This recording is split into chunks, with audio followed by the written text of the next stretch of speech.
Past. I don't know the exact point, but I know it was early on. As early as the story, which is as early as us.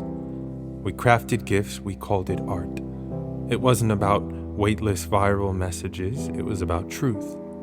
Liberation. That's what the ancients did. They told us, your world is about to fall apart. It's about to collapse. Save it.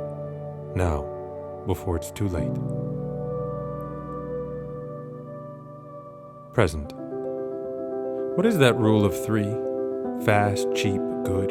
You can only have 2. Why has good been sacrificed for cheap and fast? Will it sell, they wonder? Will it reach the socials, they hope?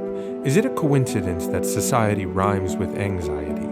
Or that content and to be content are the same word? As in, I wish to be content, but to even think about being content reminds me that I am most certainly content, because content is everything, right?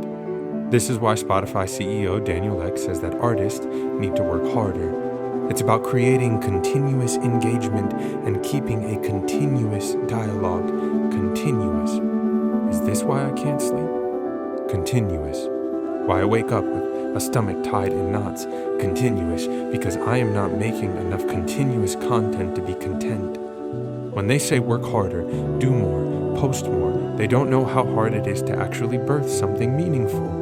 To cultivate, to make, to try,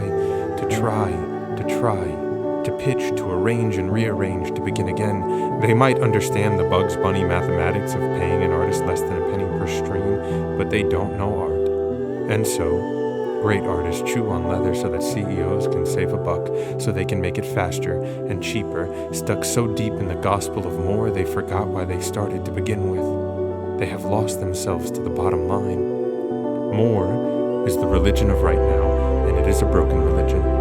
Think of the great art and artists that we have lost because of more. Those displaced because they didn't have the space to create more, taking more from our physical and mental health than they can give in return. It's like the Red Queen in Alice in Wonderland. She runs and runs, but she never seems to get anywhere, and she tells Alice, "In my country, it takes all the running you can do to keep in the same place." Or like an employee who walks into his boss's office and asks for a raise. The boss says, I can't raise your salary, but if you want to earn more money, all you need to do is work more hours. Don't go home, don't sleep, don't go to brunch, don't go see your mom on the weekends, miss the funeral, the wedding, and the birthdays. Stay here, deliver product. The gospel of more will tell you that product is all that exists, that everything is made of it, that nothing exists outside of it, but this is not true. Because according to physics, at everything's core, there's actually nothing. Even objects as solid as rocks, chairs, you and me, have nothing substantial at their core. And so here I am sweating for something that's empty at its core. And when it finally comes, I don't even know how to enjoy it because I'm on to the next. What's the point of it all if I can't enjoy it? Instead of, have I worked hard enough to deserve rest? May we now ask, have I rested enough to birth my most loving and meaningful creation? Future. I believe what many indigenous cultures believe. We are alive just as nature is alive. To be here, to be beautiful and strange. What we really want is peace. Admit it. A gut that isn't in shambles, a calm nervous system. Imagine if we could make art and not product. Making and sharing for the beauty of sharing, we create worlds and invite people in. Initiating a conversation between ourselves and the people who are engaging with our spirits. This kind of collaboration is at the heart of what it is to be human, what it is to be in our time, what it means to be a part of civilization. What we create will be a part of the future, and it will help to shape whatever future that will be. Because the future, it's not fixed. The future is not a destination. The future is a practice of now.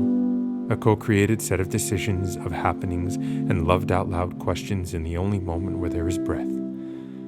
Now, we are each other's future.